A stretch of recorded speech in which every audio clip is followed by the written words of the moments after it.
हमारे सामने रखी जाती है। एचएम शहजाद साहब भी हमारे साथ ट्रांसमिशन मौजूद है। एचएम शहजाद साहब, जाहिद साहब ने इब्तिदा में तो कुछ मुस्बत कलिमात कहे, लेकिन उसके बाद में बारूक की तमाम ही बातों को एंडोर्स किया कि सब कुछ मनफी जा रहा है। आप क्या समझते हैं जो मौजूदा मुआशी चैलेंजेस हैं यकीनी तौर पर हैं हुकूमत के लिए, उनमें इस्तेमाल शुदा जो गाड़ियाँ हैं उनके कारोबार के लिए हुकूमत किस तरह मदद कर सकती है? नहीं, इसमें देखें, मैंने जैसे पहले भी आपसे एक बात की कि अगर हमारे मुल्क की इंडस्ट्री अगर वाकई मैन्युफैक्चरिंग होती ना तो आज हमें ये प्रोग्राम भी ना करना पड़ता। अगर आज हम मैन्युफैक्चरिंग की तरफ होते, हम मुल्क के अंदर सारी वो चीज़ें जो हमारा वेंडर लोकलाइजेशन की तरफ होते तो हमें ये प्रोग्राम करने की ज़रूरत नहीं पड़ती।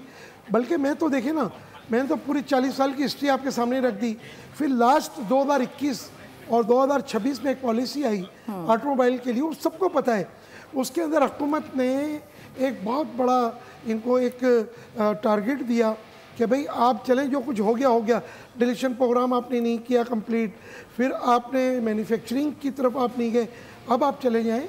2021 और 2026 की पॉलिसी का मकसद ये था कि वो 3 पिलर्स जो पुराने थे और जो 11-12 ये नए थे, ये दोबारा ये कोशिश करें, लोकलाइजेशन करें, हमारे मुल्क में मेड इन पाकिस्तान गाड़ी बनाएं, सस्ती म्यारी गाड़ी आवाम को दें और एक्सपोर्ट करके हमारे मुल्क के लिए वो डॉलर लेकर आएँ।